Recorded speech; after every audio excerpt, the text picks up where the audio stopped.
when you have a system where your colleagues are supporting you and they can sense that you may need some support and you're okay with that, with them telling you to tag in and tag out, I don't know if there's anything higher than that when you're dealing with the most stressful situation and people are teaming with you and you can step back and let someone else pop in to help support. There's not very many environments that can do it seamlessly.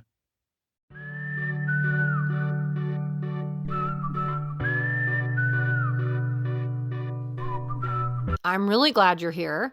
This is a space where we talk with all sorts of humans from all sorts of places because stories matter. And when we take the time to listen, there's always something to learn. So wherever you're coming from today, you're in the right place. Let's get into it. Hey friends, welcome back to another episode of Chitty Chats with Stacy. I am thrilled to finally have my dear friend and colleague Jon Konen on the pod. Thank you for joining me, Jon Konen. Thank you. I'm glad to be on here and excited to chat with you. Yeah, me too. I have wanted you as a guest since I started doing this a couple years ago, and as life happened and I wasn't able to do that. So thank you for your patience with me. Let's give viewers a little bit, or listeners, a little bit of your background and how we know each other. So tell me what you want us to know about you. Sure. First, I think I'd like people to know that I am a lifelong educator and I've been in, you name it, almost every role you can think of, from starting off in second grade teaching in my first job in Anchorage, Anchorage, Alaska, and then fifth grade in Montana, taught sixth grade, and then have been a elementary principal, high school principal, K-12 principal, athletic director, been a superintendent on my second gig of doing the second superintendent stints just here recently. So that's a little bit about that. But recently, over a year ago, I got remarried to an amazing young lady, and she is a special ed teacher in a town close to me. And I feel like, man, her skills with what she does in her job has definitely helped me out in my world and my life. And it has definitely given me a second shot at love. And I am excited to be down here. I live in Hamilton, Montana, the Bitterroot Valley. Our house is 17 miles away from where the film Yellowstone was the main house, the Dutton Ranch. Yeah. And we get to drive by there frequently. And we actually love that show, even though people around here did not like it because it changed our whole valley and prices on homes have just skyrocketed in our valley. But we love it here in Southwest Montana. And I am excited to chat with you more. Yeah. What I love about just your intro is lifelong educator. Your parents were educators too, right? Yeah, my mom was an educator. She's 35 years Yeah. in elementary. I like to say that because as our past influences our present and our future. And so when we say lifelong educator, like forever, you were raised by an educator, you are an educator, you're married to an educator, you have children, like it's just all consuming. And so part of what I chat about with people on our podcast is really how you got into this business. But what I want to more specifically chat with you about is how you got into the business of shifting paradigms in the schools within which you work. So our relationship goes back about 15 years ago. We met training, all this kind of stuff when I was really starting to do trauma informed practices. And I think both of us can say that over the last 15 to 20 years, we've seen huge shifts in education. And so I would just like you to just speak to what you've seen shifting in education and how you're shifting different paradigms that are not just curriculum focused, but relationally focused, and how we have to have those relationships before we get the test scores, those kinds of things. Yeah, I've had on my tagline on my email forever, culture eats strategy. And it's amazing how, even though a lot of people will say that, but I've had people attack that piece of it because they had just met me and within 3 months told me that I should remove that tagline from my email. And I was totally surprised on I hadn't put in the time to build that relationship. And it was great because that person did end up retiring 2 years later and inviting me to be one of their guests to speak at this person's retirement. So it was like Wow. it was like come full circle with that. In saying that, man, I've been in several different schools where when we started digging into working on interventions for students with academics, we started realizing that we're missing the whole side. We're talking 15 years ago when people were changing from response to intervention to multi tiers of systems of support because of that social emotional side. And when we started digging into helping out students with either math or reading interventions, we had to always talk about what else was going on in their world. Because if we didn't really tackle that piece, as well as the need for intervention in math or reading, we found that it didn't matter what we did with that math or reading. If we didn't help support them in the social emotional side, that it didn't matter. In fact, we saw kids digress when that's the only thing we worked on. So we had to really talk about the whole child. And to do that, we had to really educate a staff. And the staff that I was in, I first started working with you 15 years ago, we noticed that our student population had shifted. The free and reduced population had just been increasing from before I got there of 20 some percent, and we were 9% within 5 years. And so our dynamics of our town, city where we were at had shifted from being homes that were purchased to being homes that were rented. And with that, changed the whole dynamics of the students entering into our school. And we started realizing as we dug in to help support these students that we needed more information on how to connect with our students, especially had come from trauma backgrounds. And we noticed that we needed to get some third party support outside of what we were doing and getting you into our school and start shifting that focus on just math and reading interventions to the whole child and making sure that we understood what the student needed outside of that really started shifting our school. Yeah. I've had the privilege of coming to several of your schools. And one of the things that I love about you is how you hold the resistance of some of the teachers who maybe have not really bought into all of this. And then you let the strategies, the work, the relationship just prove the system works.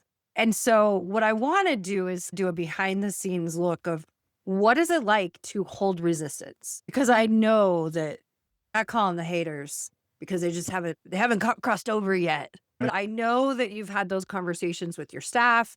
I know that you've had board of education members who've also had those conversations. Like you've had, especially in an administrative role, it's easy to say relationships matter, except for when you're the administrator and everyone else has a different agenda than maybe you have. And so speak Right. to that a little bit. Yeah. Man, I have been so engaged with reading two different books. One, The Tipping Point by Gladwell, where he talks about how you can cause a change even if you don't have 50% of the population. Do you have just enough of the critical mass to be able to move them forward? Is one. And then John Gordon's Energy Bus. Yeah. Those two books over my career have helped me realize that if we can start getting some people to buy in and then start celebrating them and telling the story to the rest of the staff, it then becomes contagious. And then it's just like you said, you got to build that relationship, but it's time. It's time and consistency of those interventions and those celebrations of telling the story and narrative over time. And people start realizing, man, this stuff does work if we team together. And people that are teaming are seemingly having more success and happiness in their job. And that becomes more attractive to educators, even though right now it's difficult being in education as many different aspects attack what was going on in public education right now. And it is something that we can continue to need to do is to team around each other and find those positive stories and narrative that we can continue to keep building from each other. I've been in some situations though where I've had to come in where teachers were literally fighting with each other in the hallway in front of kids. Yeah. Really lets you know where you sit with handling conflict. If you let that go and allow that to persist, then that becomes the norm. And so you got to set those boundaries and then you got to communicate what those expectations are. And then you got to build and revisit those relationships. You can't Yeah. heal them if you just handle it once and shove it in the closet and hope it's doing better. you have to revisit it. And that's the hard part of leaning into those difficult conversations. So I want to give a shout out to our buddy Joe Brummer. The three of us have done some consulting together with a school district. And one of the things that we've really talked about is becoming relationally focused to address behavior issues. And as you, as an administrator who's worked in multiple different schools, when you become relationally focused, using the science behind regulation, using the science behind these trauma informed practices, which are good for everyone, by the way, restorative practices, do you see a change in your behavior slips, your dropout rates, your attendance? Talk to me about that. What are the tangible things that you see? Like, this is why it's so important. And I would have never guessed the big change that we had, but I would say in the district where you came to work with me at first, that was probably pretty close to the most successful collective efficacy towards an initiative that I have been a part of probably in my education, where we went from 470 some referrals down to less than 90 referrals. And I would say I can't just say it's just the restorative practices and trauma informed practices, but it was a whole bunch of things. We also got to breakfast after the bell when we started feeding kids more often. We were more consistent with our behavior system and how we communicated. We all had a common language that we used to work with kids. We got to the point where we would tag in and tag out with kids that were struggling. Because when you have a system where your colleagues are supporting you and they can sense that you may need some support and you're okay with that, with them telling you to tag in and tag out. I don't know if there's anything higher than that when you're dealing with the most stressful situation and people are teaming with you and you can step back and let someone else pop in to help support. There's not very many environments that can do it seamlessly. Love that. And what you're talking about is that the strategies, the interventions, the multi-tiered systems, all the things we're talking about don't just relate to kids. This is also staff work. It's you're living it, right? Like when someone calls you out and says, "Yo, Mr. Konen, culture is not eating strategy right now." They're calling you out and they're expecting you to live that. And so it sounds to me like when you're working in an environment where there's more people living it and not just checking the box, doing the thing, it goes better. Is that what you're noticing? What I've found is a lot of people have their perception of a positive culture being the fluffy soft bunnies and has niceties that they do for each other. But what Sure. you don't talk about is in these systems that are so successful, we don't talk enough about the accountability piece of it. Yeah. And once we talk about accountability and know what each other's expectations are, and then hold us to those ideals and morals and expectations, man, we better respect each other and we better know each other. I've had people in my career tell me that I'm too close with my staff. And I'm like, when you're dealing with some of the most traumatic students that you would ever come into Yeah. your school, you get close to these people because it is such a human business.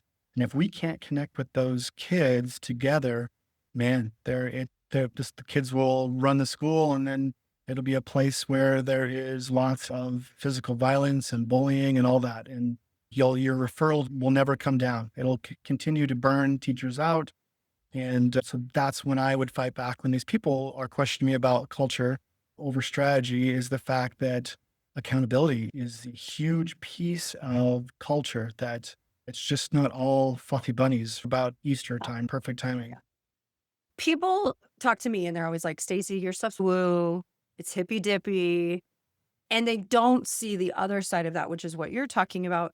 It also is, you mentioned earlier, conflict, lots of conflict happening, accountability, conflict in relationship and repair, rupture, repair, rupture, Oh, repair. All of that is happening. So there's all this other stuff, which lends me to the next part of our conversation, which is really around culture. And I know you're making a huge push.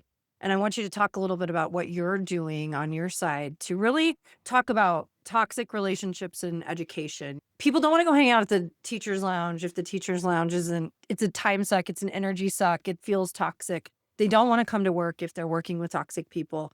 So talk to me a little bit more about the culture component, not just the accountability piece, but all of it, like the layers of what happens when we're shifting culture. Sure. I had this idea from way back 15 years ago. We started working with Wing Calendar and working on RTI, response intervention. Over the years, I started putting in place interventions for school culture. And these interventions can be tracked with data and similar to how you would put in a reading or math intervention, but you're putting in a culture intervention and then you're tracking it and see if it's successful. And you might have to bundle it with something else in order for you to see an impact. And came up with 60 different strategies that I've used that have been probably my high success strategies that I've used in schools and put it into a book that deals with interventions for school culture. And Mm. it's taking on some of this toxicity. There are strategies in there that work for entire school environments, that work for grade levels. There might be a department in your building, or it deals with individual teachers, because we're not talking about that enough. There's so many books and information out there about school culture, but we aren't talking enough about what are the actual interventions you could use to put in place right now and work on that school culture with some of those interventions and track it to see if it's successful. Yeah, And love so that. that's why I think it's unique. It's a little bit different shift from some of your big time education gurus that are talking about school culture right now. But I think we need to individualize it to a school, to a grade level, to a staff member. I had the privilege of being one of your early readers. I think the book's fantastic. I can't wait for it to come out. And I think you and I are similar in that we're not just talking theory. We want actual strategies that people can utilize. They can read the book, they can do the thing. If someone's listening to this today, and let's just say it's an administrator listening today, and they have a toxic culture issue, maybe it's just one, right? Like, we always say 90% of your time is spent on 10% of the people. And so if you could just pull out of your 60 strategies, what's one thing in your strategies, one intervention that you would do with that person that's like just bleeding all over everybody and everyone's trying to walk on eggshells around. What would you do? What would you tell that administrator? I think it goes back to the amount of time and consistency that you put into that person. I would build it into, you can either call it a thermometer check or a barometer check. And a thermometer check is where you go around to every single staff member, like before school, check in with them, ask them with a servant leadership premise, what can I do for you today? How can I Yeah. help you? How can I help support you? And I would do that consistently. I would make sure to hit that person every single day. And then I would ask them about something personal that I'm connected with them and finding ways to be connected to them. So I am going to model one, communication, positive communication back and forth. Two, I'm going to show them that I'm a servant leader and that I'm here to help support. Even though I'm an administrator, my job is to help support to make sure that they are successful. And I'm hoping these strategies that I put in place that they're going to start doing with their own students also. Then that next level is having that one-on-one conversation with them with no one else around and to being able to let them know that I see you, I hear you, and I'm trying to help meet your needs for you to be successful. Once I have that bank account per se built up with a lot of deposits, I can then start asking for some withdrawals. Like I can start asking for, hey, show me some of the strategies that you might use to build relationships within your class. What are some ways that you connect with kids? How are your relationships with parents? Then I can get more specific and model some of the same things that I would like for that person to see too. That has worked probably 90% of my people that I've dealt with that are per se toxic. I would never call someone toxic. It's kind of like bullying to me. Like bullying is such a generalized word. Like we need to get down to the specific behavior. Same with toxicity. You can't just call a hallway toxic or a person toxic. You need to dig in deeper and find out what's actually going on. Because as soon as you call them toxic, holy cow, it's like fireworks and it's defensive and Right. it's on. And then all of the money you put into that bank account gets withdrawn and it's hard to build that back up again. Yeah, love that. One of the things that I've observed you doing, and I think it's just great to call out here, is you don't build relationships behind your desk or in your office. You are out and about. And I wonder how that over your course of your career has shifted. Do you notice, like, if you're in your office more, things out in the world are a little bit more dysregulated versus if you're out in the world, things feel a little bit more regulated? Like, what are your observations? I can tell you this is the hardest position as superintendent to get out into the world as I used to be as a Yeah. principal or teacher. As a principal, I designed what my day looked like and where I started it. As a superintendent, I still try to make it in a school every single day. And Mm, so I'm lucky enough to have a district where all 1,000 kids are on the same campus, middle school, high school, and elementary. So I can pop into a school within 5 to 8 minutes. And so sometimes I send an email, sometimes I go over and see a person face to face. But I also want people to see me though, that I'm in the trenches working with them and understand the culture that's going on. Right now, I'm going to be honest, I have been so bogged down with the amount of stuff going on because we have a technology levy, we have a two different building projects that are starting up, and I have not been out into schools like I normally have, and I know that. So I'm building it in right after spring break this week. good. I'll be back into schools, make sure I'm out in the schools for a I love little that. while every single day. And I think I'm going to add in some listening sessions to end the year here and just listen to people, give them the opportunity to talk to me. We have a lot of change going on in our district. And I think sitting in my office, we're not going to be able to get all that out and to be able to help problem solve. You bring up a good point, and that is that every person in a school district has a role. A superintendent role is different than an administrator role, different than your principal administrator is different than your teachers, different than your board members, students. And one last topic I want to chat with you about before we end and we hear all about your good stuff. Parents. Where do parents fit into your school district, your interventions, your relationships? This has been a big question that I'm getting from a lot of the schools I'm working with is how do we include parents? There's been a huge shift since COVID. I think. I think it's been a significant shift. There's way less communication with parents, way less parent involvement. Parents don't know how to get involved. What are your recommendations? Where do parents fit into education? Man, I think this is an untapped resource that we need to continue to keep digging into.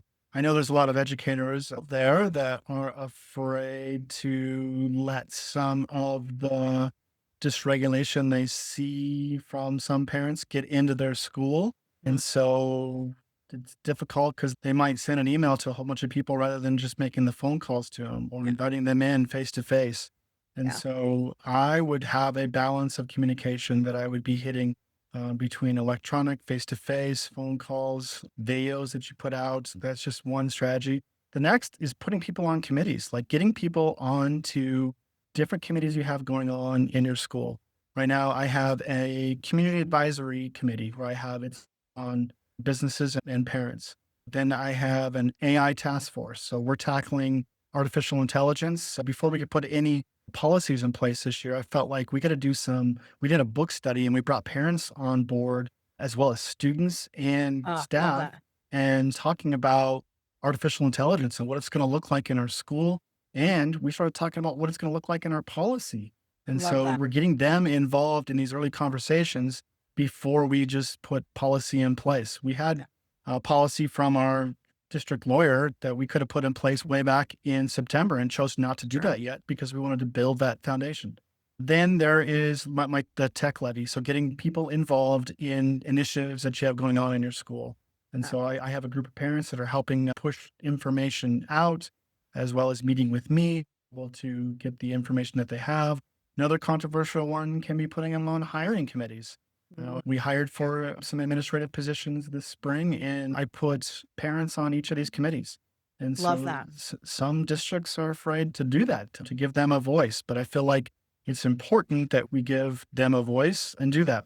Another initiative we're going to be working on this next year is right now we do a lot of fundraising for our activities and sports. And one of the things we're asking of our school is if you're going to do any fundraising, what is your group going to do back for the community? And we need to come up with at least every classroom or every group come up with a way to give back to the community. And Love so it. we can say, because right now I'm sure we have families that say, yep, schools are just fundraising again. They don't Yeah. have any money. They're always doing it.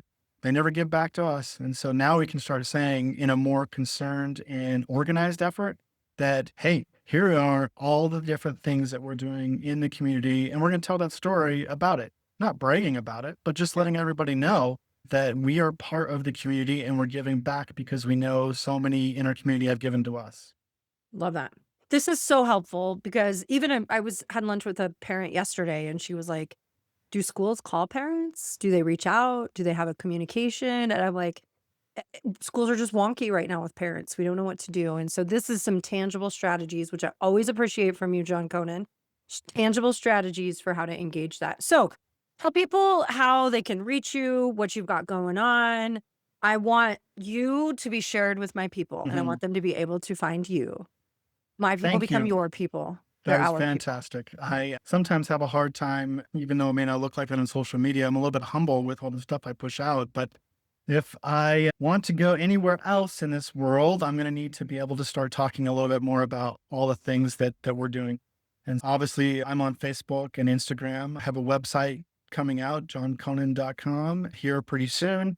I have a consulting business called Jon Konen Consulting, and the motto is Moving Mountains. And I have a podcast that just started. I'm on episode 5 only, but it's about moving mountains, removing toxicity. So we talk with kind of same format with every person that's on the podcast about strategies they've used to deal with toxicity.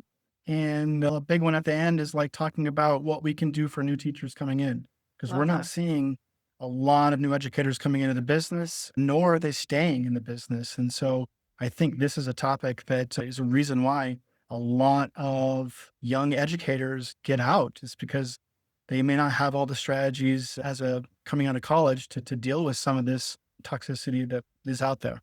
So between the website, social media, and the podcast, those are the things that I'm doing. I'm also consulting in some schools and just slowly working that up to doing future work more in that endeavor. Yeah, I love that. We will make sure that in all the show notes, they'll have links to your stuff and people can be able to reach you. So I'm going to leave with one last question. And this is a question I'm really starting to focus on with all the people I'm going to interview. What do you do to regulate, right? Emotional regulation is ongoing. And when we are emotionally regulating all the people in our life, what do you do to take care of yourself and emotionally regulate so you can keep your own head above water? I'm gonna tell you, when I'm super dysregulated, I have to co-regulate first. So I Yep. have my wife will help process with me. I think that is huge, is to have a partner to be able to, or a close friend to be able to process the stuff that's going on. We've co-regulated each other, Oh, haven't we, throughout the fif- years? 15 years of it. I think you are one of my favorite people to really For work sure. on that and put new strategies in place. So that's what I do to co-regulate. To regulate though, man, living in Montana, it's hiking, it's biking, it's kayaking, it's water skiing. Those are all the things I like to do in the summer. My wife and I are huge beach people. We like to visit beaches and read on the beach. If we could retire in the near future, that'll be one of our main activities, is reading on the beach and being I in the love that. sun. So I yeah, love that. I know that your time is precious, and I always appreciate you taking time to chat with me. And I am so excited to see everywhere you're going, Jon. The world needs more Jon Konen in it. I tell you that all the time. You're doing great work. You're supporting schools in really important ways, but mostly you're supporting educators and you're helping with the retention that we need for educators to stay in education. And I appreciate your passion. Thanks for chatting with me today. thank you. And I am just ecstatic to be connected to you. And I can't wait to work with you more. All right. Take care. Yep. Thank you.